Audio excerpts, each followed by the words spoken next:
rapper-rapper dibawa ke istana yang ini era digital, tau kan itu?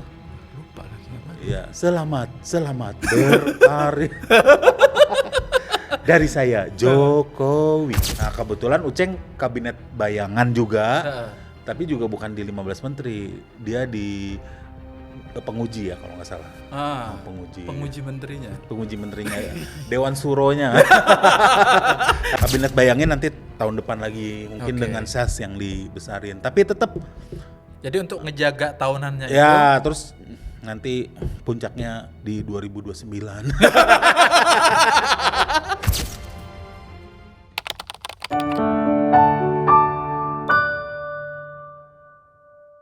Teman-teman, ini ceritanya konten sedikit permohonan maaf sebenarnya. Waduh. Dulu kan kita pernah bikin ya Mas ya? Iya. Pernah bikin, itu beneran setahun loh Mas dari sekarang. Ya? Karena itu awal-awal banget waktu di sana itu, di studio lama. Belum nyampe setahun sih, tapi tahun lalu. Iya, tahun lalu. Terus habis itu audionya rusak Mas. Oh iya. Akhirnya nggak naik semuanya. Cuma clipping-clippingnya sempat yang dinaikin, orang-orang pada nanya tuh. Mana hasilnya katanya. Tapi itu kayaknya deket dengan kejadian Agustus. Kerusuhan yang di Matraman ya. Agustus. Karena yang kita omongin ini dekat dengan titik kerusuhan nih kantornya kan masih kantor yang dulu ya. Iya. Artinya sekarang udah Agustus ya. Setahun Mas. Agustus. Hanya tepatnya setahun nggak tahu pokoknya di dekat-dekat dengan kerusuhan yang di Matraman deh. Setelah Avan. Ya. Nah, itu kan. Avan itu kan 25-26 kayaknya ya. Ya setelah itulah. Karena waktu itu kan hati-hati nih, Matraman tempatnya gitu. Iya betul. Ya nggak apa-apa lah, namanya juga kendala teknis mau diapain gitu kan. Waktu itu masih pakai clip on kecil itu. Tapi itu clip on bagus juga kan, kalau udah Holy Land tuh bagus. Cuma dia volumenya kegedean. Nah, waktu ketawa pecah. Oh. Udah kita bawain ke dokter editing itu. Nggak bisa. Harusnya dimanualin di ininya, audionya, nggak boleh yang auto. Ya namanya kan. Tapi selamat nih, kantor barunya keren banget nih. Thank you Mas. Nah, akhirnya datang lagi. Iya. Ya. Kemarin kayaknya rame si kabinet bayangin Mas ya. Iya. Kabinet bayangin yang kecampur-campur dengan kabinet bayangan. Kabinet bayangan. Tapi biarin aja, namanya netizen ya. Tapi bukan berarti kabinet bayangan itu yang punya 15 menteri itu kan? Ya. Kalau yang kabinet bayangin itu event aja. Oh, event aja. Event. Kebetulan orang-orang kabinet bayangan kami libatkan, tapi bukan mereka yang bikin acara. Bukan mereka yang bikin acara. Jadi kami yang bikin acara, saya dan Kementerian Kegelapan bikin acara, judulnya Kabinet Bayangin. Di dalamnya ada Ferry Amsari, tadinya ada Rocky Gerung malah. Rocky Gerung kan bukan kabinet bayangan. Iya. Rocky Gerung yang nggak bisa diganti sama Uceng. Nah kebetulan Uceng kabinet bayangan juga, tapi juga bukan di 15 menteri. Dia di penguji ya kalau nggak salah. Penguji menterinya. Penguji menterinya, Dewan Suronya. Dewan Suro. Itu karena pengganti. Karena Rocky Gerungnya kebetulan ada acara yang bentrok ya, nah, itu juga jadi polemik, tapi kita nggak usah bawa lah ke sini. Artinya itu cuman kendala-kendala penjadwalan lah, bukan ada. Karena gorengan netizen juga, wah kenapa nih Rocky Gerung nggak datang nih? Karena udah jadi pro rezim nih. Pro rezim. Nah, yang kayak gitu kita nggak istilahnya nggak coba netralisir, kita biarin aja gitu loh. Tapi Rocky Gerung tidak hadir di kabinet bayangin tuh murni masalah jadwal yang bentrok aja. Karena sudah confirm kan sebelumnya. Sudah confirm. Lihatnya waktu di podcast yang mana gitu waktu itu. Ya udah confirm. Ada salah satu podcast sebelum itu kan keliling-keliling gitu. Ya itu untuk promo juga. Nah di kabinet dibayangin ini ada Ferry Amsari yang kebetulan ya bisa dibilang pentolan nomor satunya lah di kabinet bayangan. Jadi kalau misalnya publik akhirnya menyimpulkan seperti itu ya terserah aja. Tetapi kalau publik akhirnya datang ke acaranya, itu acara komedi, talk show komedi. Iya, talk show ada muatan jadi politiknya. Gini, di tor yang kami berikan itu tuh menghibur dan informatif. Gitu loh. Oke. Jadi kan kalau talk show yang lain lebih banyak informatifnya. kalau di acara komedi lebih banyak Lebih banyak Nah, menghiburnya. ini menghibur 50-50 lah. Tadi kan saya udah tunjukin juga footage-nya, Iya. lumayan pecah juga kan. Iya coy, bagus ya. Jadi sebenarnya mau satu ya cari duit lah, jualan tiket. Jualan tiket. Jadi kayak Panji Mensrea dibilang ini membawa misi tertentu, enggak lah, dia jualan tiket itu. Iya bener kan? Gitu. Kerjasama dengan platform-platform, dia kebetulan dibeli sama Netflix. Dapat duit lagi dia. Nah di kita juga itu, jadi menghibur, karena menghibur berarti ada muatan entertainment, berarti showbiz, ya kan? Kalau showbiz kan berarti ada kata bisnya di situ, bisnis gitu loh. Jadi kami jual tiket dan sebagainya, dan orang-orang yang di situ ada komika dan sebagainya juga kita bayar, mungkin nggak sesuai red card benerannya, tapi lumayan lah gitu loh. Biasanya kan kalau ada aktivis-aktivisnya itu kan ya perjuangan lah gitu. Nggak, karena ini showbiz. Tapi ini showbiz. Ya. Jadi kita juga mau bilang seperti yang di Akbar Faisal, jadi jangan aktivis tuh harus dekil apa, enggak lah. Ya. Kalau kita bisa fair menilai, Panji di Mensreanya juga sedang menyampaikan nilai-nilai yang dia percayai, nilai-nilai aktivismenya. Iya kan? dong, iya. Sampai dia harus bilang menurut keyakinan saya. Ya artinya kan aktivisme itu adalah sebuah concern. Nah, bentuk dari implementasi aktivisme itu ya bisa macam-macam gitu loh. Kenapa kita nggak bentuk dalam sebuah showbiz yang informatif sekaligus menghibur. Iya. Dan gue perhatiin makin kesini kan dirimu sudah ngaktifin YouTube juga kan? Ya. YouTube Talk of Life. Ya, Talk of Life. Ya. Kemarin terakhir Pak Anies. Ya. Anak abah berkumpul. Tapi itu hype terus kayaknya, Mas. Hype terus. Kan itu kayaknya kita pertemuan kita setahun lalu waktu itu masih rencana gitu kan. Masih rencana udah diaktifin. Dah, gue ngelihatnya Mas, makin kesini lu kayak berada di tengah-tengah antara aktivisme sama komik ya. Yang itu kan memang nature lu dari dulu kan. Ya. Kalau lu ngomong mungkin salahnya saya tuh saya cenderung bukan vakum sih, tapi nggak terlalu selling myself lah dalam beberapa tahun belakangan. Ini baru mulai aktif selling lagi tuh 3 tahun belakangan lah. Sejak COVID itu udah mulai selling lagi. Tapi dari tahun 2016 sampai sebelum COVID, itu sekitar 5 tahun atau 6 tahun, itu saya banyak ngurusin bisnis IT saya. Ya. Ada beberapa pertimbangan sih kalau menurut saya. Satu, ada penilaian fundamentalnya nih, kayaknya rezimnya Jokowi ini terlalu dulu ya. Ya, dulu. Terlalu media darling, sehingga kalau kita kalau ada di titik yang kita mengkritik dia itu kontraproduktif terhadap saya. Mungkin saya juga nanti terlalu jadi baperan gitu loh. Karena musuh saya jadi banyak nanti, termasuk komika-komika juga masih pro kesana juga gitu loh. Jadi waktu itu kan dia ini banget kan. Iya gitu kan. Komika juga sampai dipanggil ke istana. Kolaborasi. Ya gitu loh. Rapper-rapper dibawa ke istana yang ini era digital, tau kan itu?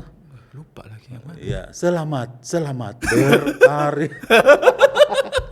Dari saya Jokowi. Iya. Ya artinya seperti itu ya. Terus di stand up komedi sendiri saya nggak ikut. Saya nggak cocok gitu main film, kayaknya nggak bisa. Saya coba main film. Pernah. Jakarta Undercover saya main loh.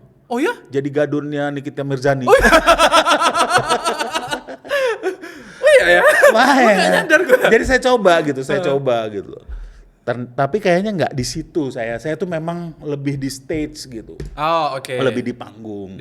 Di panggung saya bisa selucu mungkin. Dan kan podcast juga saya coba tuh, Talk of Life tuh sebenarnya udah ada 10 tahun yang lalu, 2016 kalau Mas lihat. Oh gitu ya. Tapi juga ya saya kecapean sendiri dan akhirnya udahlah mendingan saya fokus dulu di bisnis IT saya. Gitu. Nah, ini yang 2019 saya bukan comeback lah ya, mulai lebih selling, 2020 lah. COVID, nah kebentur COVID itu. Akhirnya kan komika yang lain juga susah ya, job-jobnya banyak yang cancel gitu, apalagi physical distancing dan sebagainya kan dulu. Betul. Saya bahkan waktu COVID itu dapat tuh job-job tuh online pakai ada yang pakai Zoom. Maksudnya stand up? Stand up. Oh gitu ya? Saya pernah karena saya orang IT juga, saya di-hire sama Amazon.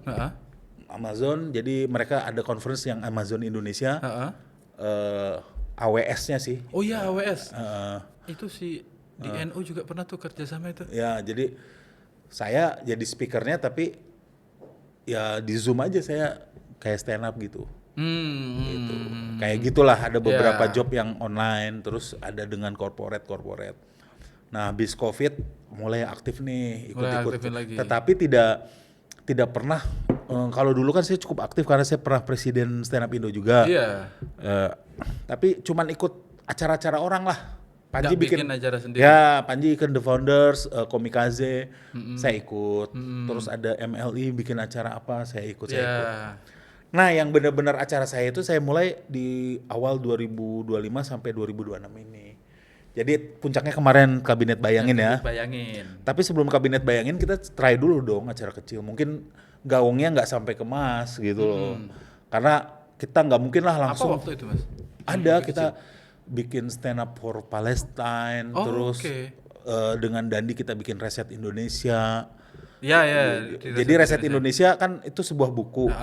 Nah, kita bikin talk show yang kayak tadinya, komedian talk show, tapi skalanya kecil di kafe aja 100-200 orang. Tapi jual tiket juga. Jadi style kami itu tetap kita harus hidup dari tiket gitu. Kalau mau ada yang chip in ya bagus. Nah, terus ada buka puasa bersama.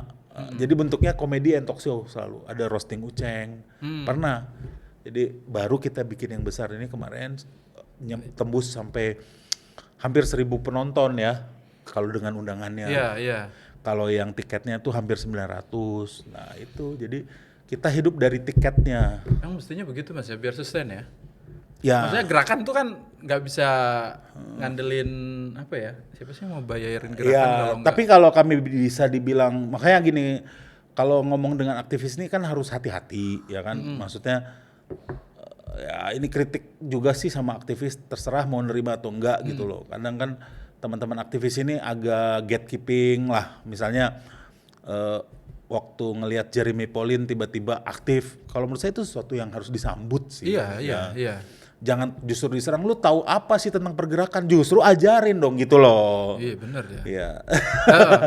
Itu sama kayak yang demo tahun lalu itu 17/8 itu saya bilangnya itu sebenarnya maksudnya kan tujuannya sama, mengkritisi pemerintah apa. Kalau jangan langsung dijudge bahwa ini banci tampil dan sebagainya. Oke lah. Tapi kan kita harus akui platform dia besar dan sebagainya. Kenapa nggak collaborate gitu loh? Kalau belum apa-apa udah dijudge sih sama abang-abangan kiri kan udah. Ntar malas lagi kan? Nah fungsi saya mungkin pengen menjembatani itulah gitu loh. Bukan menjembatani. Kalau menjembatani itu kesannya tuh saya siapa gitu. Tapi setuju sih Mas. Lebih ke ngambil peluang lah. Ngambil peluang. Ini. Artinya saya cukup diterima di kalangan entertainment, terutama komika, dan di kalangan aktivis juga cukup respect lah sama saya. Menurut penilaian saya ya. Iya. Artinya mereka nggak akan seberani itu nyerang Jeremy Pauline. Terhadap saya nggak akan seberani itu. Ya, enggak. Tapi mungkin karena saya nggak sebesar Jeremy Pauline juga gitu. Yang berani bikin materi 98 orang hilangan waktu itu. Iya. Kan kalau dijadikan dulu itu Mas. Ya artinya gitu loh. Jadi tetap acara yang kemarin itu harus showbiz. Jadi dari kan di kata showbiz ada kata bisnis di situ, artinya harus untung, harus bisa menghidupi acaranya sendiri tanpa sponsor kemarin itu. Jadi itu bisa sponsor itu? Ya bisa lah. Nah, sponsor. Rame itu, Cak. Yang datang aja 1.000 kan kemarin. Ini gue nungguin ditayangin kemana? Ya, kita akhirnya jadi itu bukan kita dibiayai oleh platform, justru kita menjual ini ke platform. Oh, hak siarnya. Iya, jadi kita jual ke platform namanya Noise. Noise C. Noise C ya. Iya. Ya itulah showbiz ya, kalau dalam showbiz siapapun yang pemilik platform walaupun di situ ada keluarga Thohir ya. Ya mau gimana lagi ya. Bukan mau gimana lagi toh. Ini kan produksi kami jual ke situ. Kalau diurut-urut mungkin susah juga ya. Misalnya kalau kita urut-urut berarti nggak tahu kita nggak bisa tampil di MNC karena itu ujung-ujungnya Haritanu mungkin anak ya, kalau digituin banget kan ya susah. Iya. Ya, nggak tahu TV One masih bakri nggak sih? Hah? TV One masih bakri nggak? Kayaknya masih. Iya. Kalau ya gitu kalau gitu aktivis jangan tampil di ILC. Iya gitu loh. Artinya kan tetap yang paling penting adalah value dari kita tidak tersampaikan. Value dari kita tersampaikan dan value dari kita itu tidak diintervensi oleh medianya. Ya. Misalnya kita tampil di medianya milik Surya Paloh nih, Metro TV. Katakan. Tapi value kita nggak diintervensi oleh Surya Paloh. Nggak harus diubah. Ya, harus diapa. Walaupun kita artinya sejalan dengan Surya Paloh dalam hal ini misalnya secara bisnis dan secara value kebetulan aja sama value-nya. Bukan artinya gara-gara saya masuk situ value saya harus sama dengan dia. Tetapi kalau value saya sudah kebetulan nih ya ada value saya yang sama. Contoh nih di Pilpres yang kemarin, saya kan dukung Anies. Kebetulan betul. Pak Surya juga iya. Oh iya ya. Iya. Pak Surya, ya. Bukan artinya saya di Metro TV dipanggil di Q&A itu gara-gara saya harus ngikutin kemauan dia. Kalau saya punya value yang sama dengan dia terus dia kapitalisasi ya silakan aja. Ya. Gitu loh. Kalau menurut saya aktif itu sebenarnya harus lebih taktis. Harus lebih taktis. Kita aktivis itu. Kalau saya boleh mengklaim diri saya aktivis, tapi itu terserah penilaian dari netizen lah, gitu loh. Tapi kritik saya itulah nilai taktisnya. Nah, tapi sekarang kan udah mulai tuh kayak kabinet bayangan. Itu kan betul. Bentuk-bentuk taktis dari pendekatan itu dan lihat sekarang. Media-media mainstream sendiri kan kalau mau ngundang ya orang-orang kabinet bayangan jadinya. Lebih apa ya? Lebih terkonsolidasi kali ya. Iya. Gampang nyarinya. Kalau saya bilang sih, jadi sebenarnya ini bukan makar ya kabinet bayangan lah. Pertama kabinet bayangin itu acara show ya. Mungkin nanti kerjasama dengan kabinet bayangan ada ke depannya. Tapi ini sama sekali entitas yang berbeda. Walaupun ada value-value yang kami sama gitu. Dan itu ngerasanya kan kita merasa terwakili kan Mas, yang kayak gitu. Kabinet bayangan. Walaupun ada yang kabinet bayangin. Walaupun ada yang merasa terserang juga gitu. Saya juga enggak tahu. Ya, ada yang merasa terserang kayak misalnya satu sisi kan gue setuju ya sama statementnya Bang Ferry kan. Ya, sekarang kan DPR misalnya koalisinya banyak banget sampai kritiknya kurang gitu. Terus akhirnya ada kritikus gabung jadi kabinet bayangan. Ada menteri apa. Jadi ibaratnya kalau penguasa sekarang dikatakan sebuah kekuasaan kolonialisme gitu. Ini tuh mungkin masa apa ya kalau kita bilang tuh di mana misalnya Aceh masih punya masih punya perjuangan sendiri, kaum Padri punya perjuangan sendiri, di Ponorogo punya belum jadi sebuah gerakan nasional gitu. Mungkin dengan kabinet bayangan ini jadi sebuah ngerangkul semuanya. Tapi ini bukan sebuah tindakan makar, sebenarnya kan bentuk kritik yang lebih terstruktur aja. Iya. Tidak punya jabatan formal juga mereka itu. Nggak punya. Gajinya sendiri-sendiri kan gimana? Ya artinya bahkan yang saya tahu ada di situ menhannya tuh Kuri. Mbak Kuri itu dia kalau dilihat di website Kementerian Pertahanannya dia tuh sering jadi speaker juga. Dia di acara-acara Kemenhan. Artinya dia punya ini kok gue jadi kayak speakernya mereka. Tapi ini hasil ini saya dan kebetulan saya dekat dengan Ferry Amsari juga kan. Justru ini jadi kayak dia tuh punya kompetensi di situ. Ya kayak misalnya si Iman yang Menteri Pendidikan. Ini sejak awal beberapa kali gue undang ke sini juga Mas untuk ngomongin MBG gitu yang advokasi di MK kan. Artinya orang-orang ini sudah bergelut di isu-isu itu sebelumnya gitu. Mas Ferry sebagai Mensesnek. Mensesnek. Malah justru artinya masyarakat yang punya keresahan bisa juga disalurin lewat ini untuk supaya kritiknya jadi snowball effect kan. Iya. Disampaikan lebih jauh ya. Lebih jauh, lebih berdampak. Tapi ngomong-ngomong soal yang kabinet bayangin itu Mas, itu kan event ya. Event udah pecah nih kemarin. Pecah, walaupun kita belum ngeliat ya. Nanti kapan ditayangin itu, kita tungguin itu. Ya di noise, tapi karena ini showbiz ya. Ya netizen harus ngerogoh kocek juga sih untuk membeli koinnya gitu. Kalau kemarin tiketnya berapa Mas? Kalau kemarin tiketnya paling murah 275, paling mahal 600. Yang katanya mahal duluan yang habis ya. Iya. Ya itu teknik lah, teknik dari itu karena memang yang paling mahal juga kan seatnya kita nggak banyak. Iya terbatas. Tapi karena memang yang mahal tuh punya kesempatan foto dengan kami, dengan Tom Lembong, udah jadi artis. Jadi kami kelola mereka sebagai show sebagai talent. Karena banyak orang yang datang untuk foto dengan Tom Lembong tuh banyak ya. Iya. Tom Lembong seterkenal. Iya, Ferry Amsari, Uceng itu udah.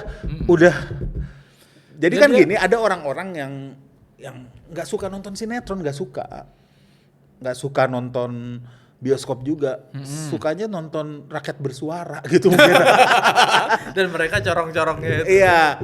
Nah terus, ini kan istilahnya acara off air yang nanti artinya kan akan lebih hardcore daripada rakyat bersuara. Lagi pula kan banyak juga kritik terhadap rakyat bersuara, narasinya itu aja, balik ke ijazah lagi apa gitu loh. Terus terus malah kontraproduktif karena mengundang kayak Abu Janda, mengundang kayak Firdaus gitu.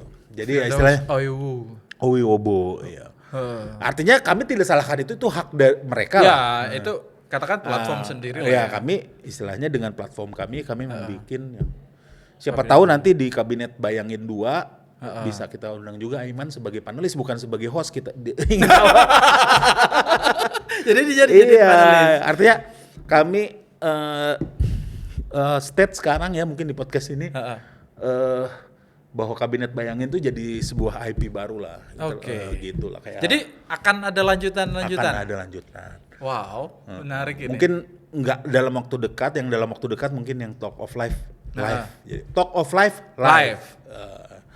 Talk of Life ini kan acaranya Bang Semi kan, banyak di situ komedian, ngomongin jadi banyak lah. Yang terdekat kita rencananya mungkin ya nih kalau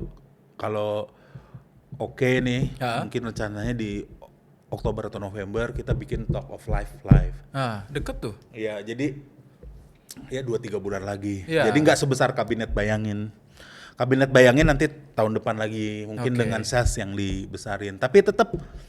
Jadi untuk ngejaga tahunannya itu. Ya, terus nanti puncaknya di 2029. Tapi ya artinya gini, dari sisi pemerintah ini showbiz lah. Ya, ini showbiz dengan tema sosial politik itu aja. Tapi nggak ada kayak mungkin orang-orang pada nanyain ada dari pemerintah mempermasalahkan keamanan misalnya gitu-gitu. Iya, kalau dalam sebuah showbiz kita ada izin keramaian pasti kita ikuti itu gitu. Ya cuma itu aja ya. Iya, itu aja. Tapi katanya dengar-dengar kemarin ada juga polisi yang memantau ke lokasi gitu. Tapi beli tiket kan? Nah itu dia kayaknya enggak. Dia minta spot kita kasih gitu. Oh gitu. Nah, katanya mau mencatat kayak gimana pergerakannya. Sebenarnya itu membatasi ruang publik ya kalau menurut saya ya. Iya. Karena sebenarnya ini saya mengutip dari Profesor Uceng juga bahwa makar itu bahkan untuk ngomong bahwa saya ingin jadi presiden tuh nggak boleh dibilang makar. Betul. Sampai belum ada tindakan fisiknya, misalnya saya nyerang istana, gitu loh. Dia bawa senjata. Iya. Tapi kalau bilang presiden nggak benar, gua gantiin, itu bukan makar lah. Itu kan sempat ramai waktu kasusnya Pak Saiful Mujani itu kan, yang dikasusin makar. Waktu itu Pak Prabowo itu bilang kita akan awasi pengamat itulah kira-kira gitu. Akhirnya kena Pak Saiful Mujani itu dianggap makar.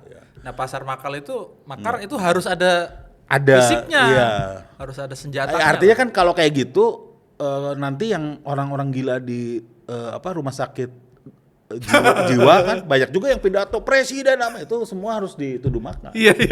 Jadi harus bisa bedain gitu ya antara benar-benar ini tindakan yang membahayakan, kan ada fungsi intelijennya gitu kan. harus dia bisa nakar ini kekuatan militernya. Ini Ferry Amsari punya kekuatan militer kayak gimana atau apa gitu. Tapi masa? Ya artinya kan lagi pula itu kan. Tapi bener katanya Bang ini Afu. Ya. Sekarang orang-orang susah bercanda katanya. Kan di podcastnya sama Bang itu kan hati-hati sekarang orang kadang susah bercanda itu. Ya bisa bilang gitu. Tapi orang juga ya itulah makanya saya bilang kayak debat presiden nih. Menjelang pemilu biasanya kita ada debat antar kandidat. Ya. Itu juga sebenarnya lebih ke showbiz juga itu. Kan ada iklannya juga dan sebagainya itu lebih kental muatan entertainmentnya. Dan biasanya kalau yang pendukung benar-benar pendukung 02 atau pendukung 01 atau pendukung 03 mau debatnya kayak gimana pun dia pilihannya udah nggak berubah. Oh iya Bang. Kan udah decided voter kan. Iya, yang undecided voternya juga menurut saya apakah banyak berubah gara-gara acara debatnya gitu. Kecil banget itu. Jadi sebenarnya lebih kental bagaimana mengentertain pendukung masing-masing gitu loh. Kayaknya begitu. Ya, misalnya contoh nih ketika Gibran yang begini-begini, ya kan? Ya kan? Pendukung 0103 nggak suka, nggak sopan lu anaknya gini. Tapi pendukung 02-nya juga mengamplify itu keren, cerdas nih, bentuk satir gitu kan. Artinya ya udahlah gitu loh. Sama kayak waktu sebenarnya kan polarisasi yang besar selain pas Pilpres yang terbesar yang kedua atau mungkin itu paling besar itu ketika Anies lawan Ahok kan waktu 2017 itu polarisasi yang terbesar lah. Itu paling gede itu menurut gua karena cuma dua kan face to face banget itu. Ya sebenarnya kan Jokowi Prabowo juga dua gitu. Tapi itu besar karena ada bumbu-bumbu agama dan sebagainya gitu. Grup WhatsApp orang Kristen juga bilang ada ketakutan bahwa gerakan 212 itu menjadi gerakan cleansing terhadap komunitas minoritas. Iya gitu seperti tahun 98 gitu. Yang saya akhirnya ya diam aja lah. Saya juga kalau ngomong di grup itu ya udah boomer yang ngomong gitu ya. Gitu kan. Mau hati-hati gereja tutup pintu takutnya gerakan menyebar. Padahal kan sebenarnya isunya di luar setuju atau enggak terhadap penistaan agama yang dibawa. Ya sasarannya murni Ahok lah saat itu bukan komunitas Kristen secara luas gitu loh. Ya. Dan berhasil akhirnya menurunkan. Ya, tetap menang kok Ahok di putaran pertama. Di putaran pertama. Iya. Ya, di putaran keduanya dia kalah. Artinya kalau menurut saya tanpa ada itu pun Ahok kalah lah dengan mulutnya seperti itu. Tanpa ada gerakan 212. Tetap kalah karena nggak mungkin dia lebih dari 50. Iya benar. Dia nggak mungkin lebih dari 50 itu. Nggak mungkin 50. Karena itu suaranya AHY kan yang AHY. Artinya sebenarnya kalau Ahok dikalahkan itu tuh salah. Memang ada keuntungan yang diterima oleh Anies, tapi Ahok tuh nggak mungkin 50 di situ. Menurut saya ya. 2 putaran segitu-segitu aja. Iya, segitu-gitu aja gitu. Artinya tetapi kan ada ketakutan digoreng dan sebagainya gitu. Polarisasinya terlalu mahal harga yang saya bilang juga ke Pak Anies karena saya cukup dekat dengan beliau sekarang. Saya bilang mahal Pak. Kalau kami golongan minoritas kecuali saya mungkin ya karena dekat. Kalau om saya masih curiga sama Bapak sampai hari ini. Kan pernah cerita juga itu Mas. Yang dia mau masuk ke dalam grupnya 01 terus dibilang lo kok membela radikalisme atau apa? Iya. Artinya kan kecurigaan itu artinya residu dari Pilpres itu ada gitu. Ada apa? Pilgub ya? Pilgub. Dari Pilgub. Itu memang kejadian gede banget. Nah, ya artinya gini loh, polarisasi itu ada, toh kita jangan mau dibodoh-bodohin lah ketika ada orang berbeda pendapat itu langsung ke makar gitu loh. Termasuk yang grupnya Kabinet Bayangan ini kan sebenarnya cuma menstrukturkan sebuah kritik menjadi lebih terstruktur. Malah ini kan enak nanti jadi media. Misalnya butuh ada isu tentang hubungan internasional ya, tinggal undang ini menterinya. Jadi ini sebenarnya manajemen talent ini. Bener itu. Iya. Kira-kira masih ada isu pendidikan tinggal undang Menteri Pendidikan di yang Kabinet Bayangan untuk ini nanti ya artinya kan gampang. Bang Ferry bisa bisnis. Iya, artinya kan nggak ya memang ini saya nggak tahu nih. Ini termasuk di Instagramnya saya ketika saya promo acara Kabinet Bayangin. Mereka itu nggak bisa bedain bayangin sama bayangan atau sengaja lah. Bisa Mas. Atau memang tahu tapi nggak apa-apa lah isunya numpang karena saya lagi viral juga. Nah, terus Pak Tom Lembong promo acara saya. Yang Kabinet Bayangin. Iya, langsung dikomentarin. Oh ini toh di belakang Kabinet Bayangan gitu. Mereka itu sengaja menciptakan narasi itu.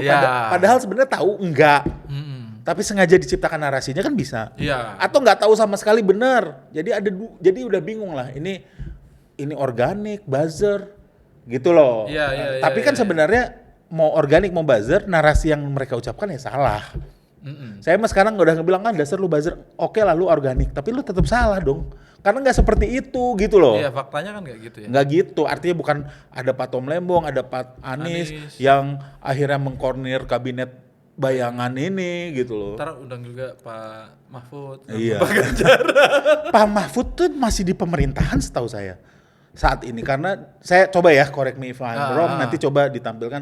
Dia tuh masih masuk ke yang percepatan reformasi Polri. Iya. Oh iya, kayaknya kemarin waktu itu masuk dia. Iya, nggak tahu masih nggak ya. Tapi yang jelas kan dia berarti kan ada dalam sistem gitu. Iya, dikit. Ya, setidaknya ada payroll yang keluar lah untuk dia. Iya. Ya kan? Artinya kan nggak bisa juga dibilang sepenuhnya seperti itu gitu. Iya kan nggak. Ya Pak Mahfud pun meskipun ada di dalam situ juga, ya kita lihat kan komentar-komentarnya. Iya, artinya kan sebenarnya nggak ada lah. Gini kalau makar tuh berat juga kan? Berat lah Mas. Mana mau makar itu? Ya itu akal-akalan lah ngomongin. Sejak revolusi 1945 ya, yang paling dekat kegiatan makar itu 1965 itu doang. Oh iya. Habis itu nggak ada. 65 sendiri masih belum terjawab, itu ada keterlibatan PKI, apakah itu murni angkatan darat gitu kan, kita nggak tahu. Ya banyak versi. Banyak buku yang ngejelasin itu. Iya, gitu loh. Tapi bahwa itu yang paling dekat sama makar itu ya. Iya, walaupun sebenarnya itu aneh juga karena yang diculik yang diculik kan 7 jenderal tuh, 7 jenderal. Bung Karno-nya aman. Makar tuh kan mengganti penguasa yang sah. 7 jenderal itu kan bukan penguasa. Ya artinya memang itu sebuah tindakan petualang politik gitu loh ya. Tapi apakah itu makar juga harus dipertanyakan karena 7 jenderal ini kalau yang yang pro terhadap gerakan ini kan justru ini tindakan preventif terhadap 7 jenderal yang mungkin akan makar. Justru kan yang karena dianggapnya kan diantaranya kalau nggak salah ya, itu kan pendukung setianya Pak Karno waktu itu kan, yang 7 jenderal itu. Jadi kaki-kakinya diambilin gitu biar pertahanannya nggak kuat. Enggak juga sih. Enggak juga ya. Pak Nasution itu bukan loyalisnya Pak Karno. Bukan ya? Bukan. Pak Yani ya. Pak Yani. Ya, artinya itu random lah. Tapi kalau dibilang bahwa itu makar terhadap kekuatan yang ada saat itu, justru presidennya aman. Ya, justru presidennya aman. Artinya gini loh, gue juga nggak 100% benar, tetapi kan kita itu terbiasa, lu komunis dan sebagainya. Tapi kita tidak membuka diri untuk membaca literatur, membandingkan literatur gitu loh. Iya. Paling males gitu. Jadi sehingganya sampai saat ini narasi itu mudah sekali disetir sampai hari ini gitu. Ya kayak PKI itu dari 65 sampai sekarang Mas. Narasinya sama. Itu kalau Kabinet Bayangan atau Bayangin kritis-kritis ntar bisa dapat itu. Iya. Itu. Dan sering banget itu. Ya kan padahal sebenarnya PKI itu partai. Nah, terus ada ideologi. Ideologi kan bisa saja orang yang ideologinya sama tidak tergabung ke partai bisa juga. Bisa juga partai PKI sama ada Islam. Komunis, kan? Ada Islam. Ya. Tapi apakah semua orang Islam itu anggota PKS? Nah, itu ya, kan enggak. Apakah anggota PKB, pemilih PKB lah? Enggak juga. Enggak juga. Iya kan? Iya. Artinya gitulah. Tapi di Indonesia masih laku lah yang iya, artinya common enemy. Walaupun sekarang, tapi memang setiap rezim ada common enemy-nya kan. Yeah. Kalau zaman Soekarno tuh dia paling suka tuh neokolim kan. Neokolonial. Terus zaman Soeharto tuh komunis. Betul. Zaman Jokowi ini radikalisme Radikal. Islam. Nah, Zaman Pak Prabowo apa Mas? antek-antek asing. Antek-antek asing. Iya kan? Iya. Semua Londo ireng. Londo ireng. Londo ireng. Lebih ke situ narasinya gitu. Iya. Enggak, sama satu lagi sekarang. Apa itu? Ancaman non militer LGBT. Oh, Itu kayak mau banget itu ya. ya gini Menguasai negara. terlepas dari lu setuju atau enggak terhadap LGBTQ, pandangan mereka dan sebagainya. Iya. Tapi ini jelas cara-cara pemerintah untuk Ngalihin. nyari common enemy gitu loh. Walaupun sebenarnya nggak terlalu disambut sih kalau saya lihat. Iya, itu apa ya? Bukan hal yang akan meruntuhkan Indonesia kan ya. Jadi Ya tapi udah, walaupun nggak terlalu disambut, tapi saya nggak tahu apakah gara-gara itu udah ada juga tuh bounty hunter gitu. oh iya, ada di medsos-medsos itu yang wari-wari ada di mana namanya? Ada di alun-alun atau di mana Iya. gitu-gitu. Ya kasihan juga sih akhirnya Iya. kan ada persekusi-persekusi gitu. Iya. Tapi ini Mas, soal kabinet bayangin itu ini kan salah satu, gua nggak tahu ya, selain BIS itu tadi kan ada urusan rising awareness gak sih? Itu kalau gue sebagai stand up comedian, which is stand up comedy itu bagian dari kesenian, art. Heeh. Penerimaan masyarakat tuh harusnya bukan lagi value yang harus kita pertanggungjawabkan. Misalnya gini loh. Jadi Karena kalau kayak gitu berarti nggak ada bedanya saya dengan Soeharto yang bikin film pengkhianatan G30 PKI yang tujuannya untuk propaganda gitu. ya, Kalau menurut gue semua film nih kita nikmati, kalau kita mau dapat value-nya atau cuma mau dapat entertainment-nya, ya itu terserah kita gitu loh. Misalnya kita nonton film apa nih, Odyssey yang baru lagi rame ini. lagi rame, kita terhibur. Ya. Terus ada juga yang dapat value-nya, wah ternyata hidup itu begini, gitu loh. Ya. Sama juga dengan kabinet bayangin, tujuannya tetap menghibur satu. Tapi informatif iya, tapi kalau ada value, ada setuju atau enggak, dan ada yang setuju saya dengan senang hati gitu loh. Nah tetapi kalau nanti panelis-panelisnya mau meningkatkan awareness terhadap concern dia, silakan. Misalnya kayak undang Ferry Amsari. Ya. Saya tidak batasi Ferry Amsari di situ. gitu. Saya undang Uceng, saya undang Tom Lembong, jadi dirinya. Tapi kan ada kayak tor yang dibaca. Ada tor yang batasan. dibaca, tapi lebih ke arah gini, apa yang diharapkan orang terhadap Tom Lembong bukan apa yang kami harapkan terhadap Tom Lembong. Artinya gini, saya mengundang Tom Lembong, apa sih yang orang ingin tahu dari Tom Lembong? Gitu loh. Saya mengundang Ferry Amsari karena saya tahu bahwa Ferry Amsari misalnya ya salah satu tokoh kritis, mungkin kalau menurut saya sekarang Taiwannya dia, bahkan Rocky Gerung kalah menurut saya. Rocky Gerung udah agak lunak. Ya, bahasanya apa? Kemarin dia malah gimmicknya nelfon Prabowo. Oh iya, yang di Total Politik itu. Kayak mau menunjukkan kedekatan dia sama Prabowo atau apa. Kalau menurut saya sih ya, itu bukan sesuatu yang harus dibanggakan ya. Tapi oke lah, itu hak dia juga kalau dia sedekat hak itu. Dia juga. Mungkin ekspektasi kita terhadap Rocky Gerung yang sebelumnya tajam. Terus gini sih. Rumahnya pernah dilemparin telur loh sama orang-orang PDIP dulu. Oh, kan? Iya kan? Kalau nggak salah. Yang dia ngomong Jokowi bajingan tolol. Bajingan tolol ya kalau nggak salah ya. Lupa gua. Itulah yang dimana di situ PDIP dan Jokowi masih satu perahu. Tapi artinya kan saya kembali ke yang kabinet bayangin tadi, yang nggak pernah batasin Ferry Amsari di situ gitu loh. Mungkin batasinnya lebih kalau dia mulai garing kita. Tapi dia makin lucu loh Mas. Makin lucu. Kami merasa terancam. Dia makin lucu loh. Iya. Jadi kayak wawancara. Tapi kalau kita lihat kemarin ya karena nuansanya juga kami bentuk, Pak Tomnya juga lucu.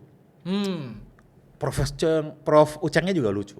Oke. Jadi bahkan kami tanpa harus initiate, Prof Uceng ada juga melontarkan jokes ke Pak Tom. Oke. Gitu. Kalau Prof Uceng dengan Ferry kan memang udah dekat ya. Udah dekat. Mereka ceng-cengan. Tetapi saya nggak nyangkanya tuh Prof Uceng berani juga nih ke Tom. Oh gitu ya? Pak Ferry juga. Ferry Amsari, artinya nanti dibeli ya di Noise. Gitu loh. Jadi seperti itu ya. Jadi kalau tadi mau meningkatkan awareness itu bagus karena gini, kalau dari sisi saya tentu gini, saya juga banyak menerima masukan karena stand up comedian tuh kalau kita terlalu kelihatan gitu meningkatkan awareness-nya jadi terlalu preach. Garing atau apa? Terlalu preachy ya, terlalu mengajari ya. Oh, gitu loh. Oh, terlalu ngajarin ya. Gitu loh maksudnya. Jadi ya. Tapi kalau nggak ada itunya sama sekali. Ya artinya gini, kita harus seamless lah. Maksudnya nggak kelihatan bahwa kita lagi ngajarin karena kita tetap komedian di situ. Gitu loh. Ya di sini mungkin kita bisa klarifikasi. Iya. Gitu loh. Tapi kalau susah nggak sih Mas ngejampungin antara komedi sama Pak Tom? Tapi faktanya tadi enggak ya? Enggak. Ya artinya gini, tetap mereka harus jadi diri mereka sendiri. Makanya kan di komedian sendiri ada fungsi-fungsinya. Saya di antara yang 3 host itu saya memang yang hostnya kan 3 kan? Ajis, Mas sama Rindra. Mungkin yang bawa track ke lebih informatifnya lebih ke saya. Oke. Ajis itu lebih banyak yang absurd. Rindra nanti ngasih punchline yang aneh gitu ya, sesuai dengan karakter dia gitu loh. Tapi kalau memang udah terlalu jauh nih, kadang gini, kita harus hargai penonton juga. Ada yang datang untuk hiburan, ada juga yang datang untuk informasi. Ada. Jadi harus balance gitu. Saya bawa lagi ke arah informasinya gitu loh. Saling jaganya kayak gitu ya? Iya, memang harus jadi tim. Nah, kenapa ini tetap harus jadi artinya gini loh. Kalau ada yang mau ngambil value-nya dan awareness-nya boleh. Bagus banget. Tapi kalau cuman mau ngambil gue terhibur, itu juga bisa banget. Artinya gini loh, gue datang nih cuman untuk mau terhibur, boleh banget dan gue jamin terhibur. Gue jamin terhibur gitu loh. Jadi bahkan di situ kita melibatkan, kalau tadi Rocky Gerung ada, itu kan sebenarnya quote unquote ya bisa dibilang wakil pemerintah juga. Jadi bukan ini acara anak abah atau acara aktivis gitu. Coki ada ya? Ada. Kan dia ini enabler 02. Tapi kan dia ngomong bahwa dia agak sedikit preachy sih di situ ya, saya bocorin bahwa persahabatan gua dengan Bang Sam sama Rindra itu mengalahkan pilihan politik kita gitu kata dia. Ya, karena gue gini loh, seumur hidup gue nggak akan pernah setuju dengan cara pandang dia seumur hidup. Tapi gue bukan yang nggak membukain komunikasi dengan dia dong. Masa kita harus musuhan gara-gara Tapi seumur hidup di depan umum maupun di belakang panggung, gue nggak setuju sama lu, mau gimana? Kayak saya dengan Mas aja. Saya bukan Islam, Mas Islam, ya kan Muslim, Islam kan? Bagi Islam, Yesus Tuhan bukan? Dia nabi. Manusia biasa kan? Manusia biasa. Ya, nabi. Nabi, tapi manusia. Artinya bahkan yang di peristiwa penyalipan itu bukan dia yang disalibkan menurut keyakinan Islam. Berbeda jauh dengan kami kan? Terus kita musuhan? Enggak. Artinya sampai kapanpun kita tidak pernah setuju dengan pandangan itu kan? Iya. Kita punya stand yang berbeda lah di situ. Stand yang berbeda. Menurut Mas yang dikorbankan siapa? Ismail atau Ishak? Ismail. Menurut kami Ishak. Sampai kapanpun itu kita nggak setuju. Sampai kapanpun nggak akan setuju. Bahkan itu hal yang lebih hakiki dibanding pilihan presiden. Nah terus apakah kita tidak bisa berkolaborasi? Nah justru kita tunjukkan ke publik loh, bahwa nih gue beda pilpres tapi gue ada di podcast yang sama, gue bisa berdebat gitu. Abis itu kita makan bareng. Tapi sampai kapanpun pilihan politik lu sampah gitu aja udah. Ya udah. Nah justru gini, kalau saya ngomongin Coki nih di belakang, Coki gini, itu kelihatannya kayak orang yang bitter nggak sih, orang yang pahit ya, gitu, jelek kan. Tapi kalau face to face kan bagus, gitu loh. Bukan artinya tidak menganggap itu serius, itu tetap permasalahan serius. Itu permasalahan serius. Tetapi maksudnya, ya itu dimensi berbeda lah. Iya, dimensi berbeda. Ya, pasti punya teman juga yang 02 lah. Banyak. Atau jangan-jangan 02. Saya 03, Pak. Iya. Iya, artinya gitulah. Pasti punya kan? Punya. Tapi apakah kita sampai kapanpun kita nggak setuju dengan cara pandang mereka ketika memilih itu gitu? Iya. Ya kita memahami itu sebagai inilah ya. Ya pilihan gitu Ya, aja kan. tapi gini, kita berusaha bahwa 2029 teman-teman kita itu tidak lagi memilih dengan cara seperti itu. Kita Iyalah. ada value yang seperti itu ya. Capek coy. Iya, tapi kan kalau kita nggak membuka komunikasi, gimana coba cara? Tapi waktu itu Mas ya, waktu itu gue ingat di kita itu teman-teman yang di 03 itu ya. Ini kalau Pak Anies sama Pak Anies sama Cak Imin yang lolos, kita pindah putaran kedua. Udah gitu itu Mas. Sama. Gitu ya. Kalau Pak Ganjar yang lolos, kita juga pindah. Nggak lolos ya. Makanya kan yang ditakutkan kemarin itu 2 putaran dari pihak 02. Karena kalau 2 putaran, kans mereka tuh paling kecil justru. Sama kayak waktu Ahok. Iya, sama kayak Ahok ya. Karena istilahnya dia udah bakar jembatan kemana-mana kan. Jokowinya udah bakar jembatan ke PDIP, nggak mungkin lah. Jadi pilihan satu-satunya itu 1 putaran. 1 putaran, karena Jokowi udah bakar jembatan ke PDIP. Terus Pak Anies yang lolos. PDIP emang mau dukung calon Gibran? Udah disakiti sedemikian rupa gitu loh. Ya, kita itu malam-malam. Ini kita tunggu Pak Anies sama Cak Imin lolos ini, kita pindah itu kan. Iya. Kita udah WA itu sama teman-teman di 01. Sama-sama enggak lolos. Kan udah ada gerakannya, gerakan 4 jari itu. Iya, yang 4 jari itu. Yang sebelum-sebelumnya kan udah ada jembatan 4 jari itu. Ya itulah, artinya kan gini, kita akhirnya harus dihadapkan pada kenyataan politik bahwa Prabowo yang menang, ya udah. Ya udah. Nah, ini artinya gini, jauhkanlah teman-teman kita tuh dengan kabinet bayangan atau kabinet bayangin. Apalagi kabinet bayangin tuh bentuk satir politik lah, kayak zaman dulu Effendi Ghazali bikin acara aja. Oh ya. Yang ya kan? Atau yang sebelumnya lagi kayak sentilan-sentilun. Iya, gitu aja. Kenapa sih nggak bisa ngeliat kayak gitu? Jadi ya maksudnya kenapa sih harus ada narasi-narasi makar dan sebagainya gitu? Berarti menurut saya itu justru harus yang dipertanyakan tuh penguasaannya, berarti mereka yang insecure gitu loh. Emang kan itu ya. Ya karena dari kaminya mah santai-santai aja. Gitu. Masalahnya kan di situ. Apalagi saya tegaskan lah, mungkin ada juga penonton yang nggak nonton saya di Talk of Life, nontonnya di sini. Di Talk of Life saya udah berulang-ulang bilang bahwa saya ini orang yang kalau Pak Prabowo itu sukses, misalnya dia bisa execute IKN tanpa APBN, banyak investor, dia ngasih makan banyak orang, terus APBN kita nggak ada fiskal, kita nggak defisit, terus misalnya utang dari WUS itu bisa dibayar tanpa melukai APBN, terus harga US dollar terkendali lagi misalnya ke 16.000 atau 15.000. Gue orang yang seneng, ya gue gitu, seneng banget, nggak perlu ganti lah, udah 2 periode, udah nggak usah pemilu lagi gitu. Tapi kan pada dasarnya apa yang kita lihat, indikator-indikator itu tidak ada yang tercapai, makanya kita cerewet gitu loh. Iya. Jadi ya salah kalau netizen bilang, tahu nggak, saya bahkan di Talk of Life udah ngundang orang yang dari MBG yang pro nih, terus bikin dapur itu aja banyak yang ngeluh. Ada yang nggak orang tuh ya. Ada yang nggak dibayar lah apa. Artinya duit utang kita udah nambah 2.000 triliun, hampir 2.000 triliun, tapi apa yang terjadi gitu loh. Benar. MBG dieksekut ugal-ugalan, korupsinya ugal-ugalan, makanannya banyak yang dibuang, jadi pakan ternak, kenapa nggak bikin pakan ternak dari awal aja gitu loh. Maksudnya dengan biaya yang sedemikian ya. Dan mengorbankan banyak hal yang lain. Gitu. Bukan artinya kita anti terhadap program yang mensejahterakan anak-anak, enggak.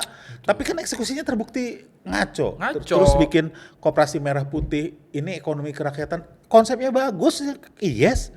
Nah, tapi kita buktikan tuh bangunannya di mana-mana, ada yang di atas bukit, ada yang di tengah tambak, ada 2 bersebelahan di tengahnya sawah gitu loh.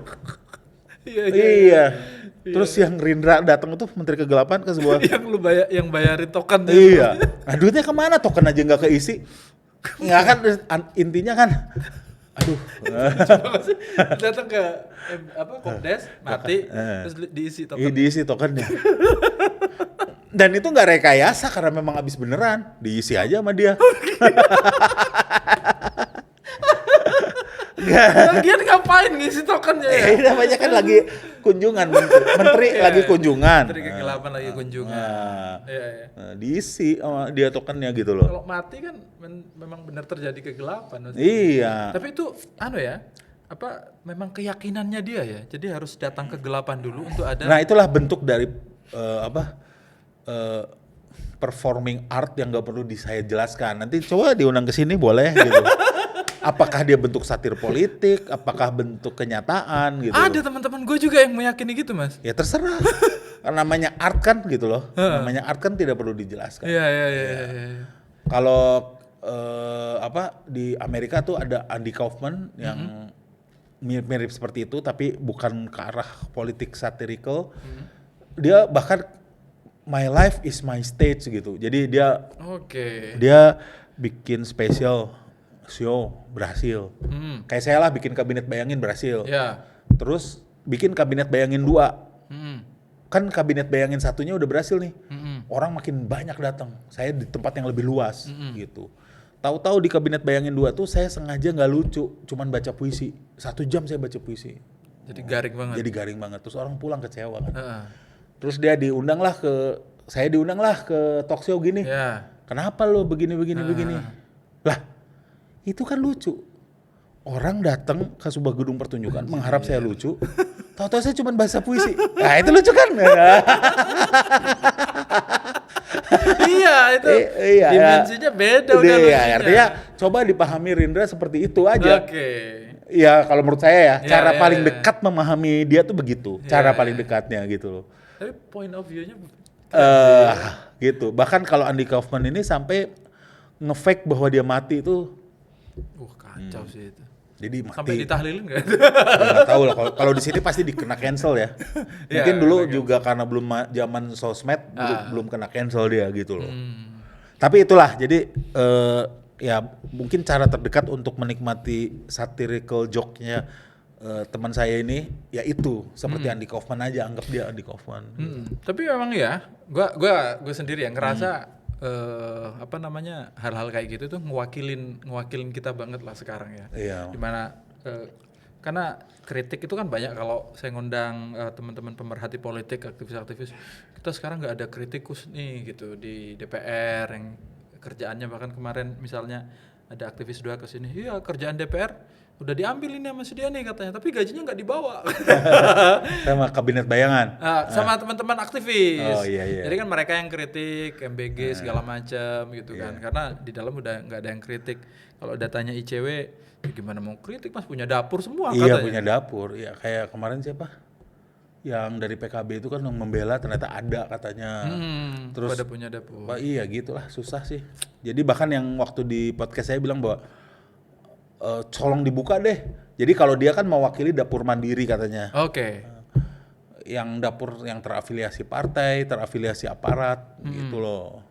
Iya. Karena mereka sendiri merasa terancam nih. Kalau menurut saya sih ya, lu kalau begitu nggak untung aja ngadu ke netizen gitu. Tapi kan intinya kan dia sebenarnya part of the problem juga kalau menurut saya gitu loh.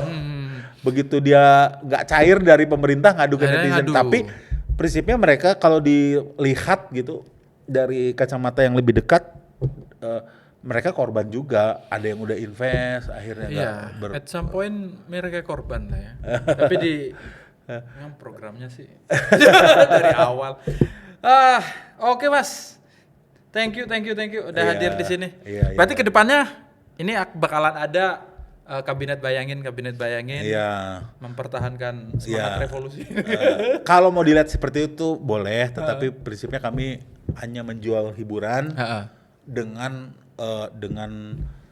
adalah tentu value pribadi, tapi lebih besar hiburannya. Karena kalau value mau justru harus ada follow up-nya. Di situnya kita tetap harus menghibur. Harus lebih kental entertainment-nya di situ. Harus lebih kental entertainment-nya. Iya. Nanti makanya saya juga nggak bosan-bosannya untuk keliling podcast. Karena kalau penjelasan yang seperti ini kan ini kalau di panggung komedi terlalu ngebom ya. Itu kayak konsolidasi. Ya mungkin follow up-nya di podcast, di acara seperti ini. Tapi open for kolaborasi ya? Open banget lah, apalagi kalau bawa kalau bawa capital wah seneng banget. Ya artinya, kayak kemarin tuh kita benar-benar hidup dari tiket dan ini beruntung bisa digital downloadnya kita distribusi lewat platform Noise gitu. Ya. Tapi ini bukan produksi Noise ya, produksi kami yang kami totally semuanya produksi idenya, stylenya. Kita yang kita kerjasamakan dengan platform. Makanya juga yang penampilan komika lain tuh nggak masuk, cuman saya dan Rindra karena IP-nya beda kan. Oke, jadi yang keluar di Noise itu cuma yang saya sama talk show sama performance dari sebagian dari saya dan Rindra. Jadi kalau memang mau melihat vibes yang benar-benar pecahnya memang harus datang sih. Harus datang. Ya, karena supaya nggak kehilangan konteks juga. Kayak kasusnya Mens Rea aja. Itu kan kejadiannya Agustus. Itu kan show-nya di Agustus itu. Show-nya di Agustus, masuk Netflix di akhir Desember, jadi kasus di Januari Februari. Artinya sebenarnya banyak orang yang kehilangan konteksnya saat itu gitu loh. Sebenarnya kalau ada orang yang harusnya konteksnya penting banget itu. Gitu loh. Makanya kami juga hati-hatilah ini karena kami kerjasama dengan platform. Kita harus hati-hati juga nanti menyaringnya. Makanya semua panelis kita kasih dulu kopinya, mana bagian yang mau diedit. Tapi dengan itu Bang Panji penjualan tiket selanjutnya lebih gede. Kami juga terimpact sih. Terimpact gitu. Terimpactnya? Ya artinya Kabinet Bayangin bisa sukses juga mungkin ada porsi-porsi. Karena gini, kalau kami percaya akhirnya di stand up comedian itu ada beberapa gelombang. Ya, gelombang pertama tuh yang 2011. Habis itu ketika kami masuk Metro TV dan Kompas itu gelombang 1. Terus gelombang 2 tuh ketika kami masuk ke Indosiar. Nah, itu bawa penonton baru tuh. Jadi hardcore yang pertama itu penonton Metro sama Kompas TV. Nah, terus hardcore yang kedua itu gelombangnya waktu kita masuk ke Indosiar. Ya kan lebih marginal ya. Lebih luas gitu. Iya, Indosiar. Indosiar abis itu mulai turun. Nah, ini ketika masuk Netflix ini ada nih. Jadi banyak yang enggak tahu stand up comedy sebelumnya, atau cuma ngeliat stand up comedy itu gitu-gitu aja. Akhirnya mereka mencari dari misalnya Mens Rea, ada Kabinet Bayangin ngelihat ada yang lebih hardcore gitu. Jadi kayak gitu. Jadi dengan kasus Mens Rea ini terima kasih Panji. Kami ada ceruk lagi yang bisa diolah. Gitu. Siap. Thank you Mas. Thank you juga. Kita teman-teman nanti yang mau nonton berarti di Noise ya. Di Noise. Bayar coy tapi coy. Bayarlah. Oke, ketemu lagi di episode mendatang di Ruang Publik. Jangan lupa subscribe. Bye-bye.